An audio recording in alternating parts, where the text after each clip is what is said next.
നമ്മൾ കർഷകരുടെ ശത്രുവാണ് എന്നൊരു ചിന്ത ശരിയാണോ തെറ്റാണോ ആ വലിയ വിഭാഗം ജനങ്ങൾക്ക് ഇടയിലേക്കുണ്ട്. പക്ഷേ എന്ന് ഫോറസ്റ്റ് ഡിപ്പാർട്ട്മെന്റും കർഷകരും സഹകരിക്കുന്ന ഒരു അന്തരീക്ഷം വരുന്നോ ഈ രണ്ട് ഭാഗത്ത് പ്രവർത്തിക്കുന്ന കുറേ എണ്ണത്തിന്റെ അജണ്ട അതോടില്ലാതാവും. നിലവിലെ നിയമത്തിനുള്ളിൽ നിന്ന് തന്നെ കാട്ടുപന്നികളെ കൊന്ന് അല്ലെങ്കിൽ കർഷകർക്ക് വനം വിട്ട് വരുന്ന പ്രദേശത്ത് നിലവിലുള്ള നിയമം അനുസരിച്ച് മുന്നോട്ട് പോകാൻ തീരുമാനിച്ചു ഒരു സ്പെഷ്യൽ ഡ്രൈവ് ആയിട്ട്. ഇതിൻ്റെ വാർത്ത വന്നപ്പോൾ ഞാൻ സോഷ്യൽ മീഡിയയിൽ കണ്ട് പന്നിയുടെ തലയും എൻ്റെ മുഖവും കൂടെ വെച്ചുകൊണ്ട് ചില പോസ്റ്റ് ഇങ്ങനെ വരും. എൻ്റെ അടുത്ത് പലരും പറഞ്ഞ് കേസ് കൊടുക്കണം. ഞാൻ പറഞ്ഞു ഇവനൊക്കെ കേസ് കൊടുക്കുക, ഇതിനൊക്കെ മറുപടി പറയാൻ പോയി നമുക്ക് വേറെ ജോലി.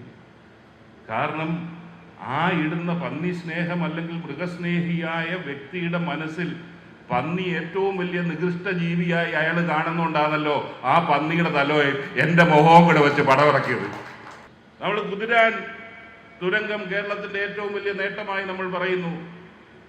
ആ കുതിരാൻ തുരങ്കം പണിതപ്പോൾ അവിടെ റെയിൽ ഫെൻസ് ഇട്ട് ബ്ലോക്ക് ചെയ്തില്ലെങ്കിൽ ആന അപ്പുറത്തേക്ക് പോകും എന്നുള്ളത് ചർച്ചയായതായിരുന്നു. പക്ഷെ ഏതോ കാരണത്താൽ അവസാനം റെയിൽ ഫെൻസ് ഇടണ്ടാൻ തീരുമാനിച്ചു. ഇപ്പൊ എന്ത് സംഭവിച്ചു? അതിൻ്റെ മുകളിൽ കൂടെ ഉള്ള ആനത്താരയിൽ കൂടി 14 ആനകൾ പോയി കുറേ കാലമായിട്ട് ജനവാസ മേഖലയിൽ നിൽക്കുകയാണ്. ഇപ്പോൾ ഒരു കാര്യം കൂടെ ഗവൺമെൻറ് ചെയ്ത് ആന അപ്പുറത്തിറങ്ങി കഴിഞ്ഞപ്പോൾ അവിടെയൊക്കെ സോളാർ ഫെൻസ് വിട്ടു കൊടുത്തിട്ടുണ്ട്. ഒരു കാരണവശാലും ആനയ്ക്ക് തിരിച്ചു വരാനൊക്കെ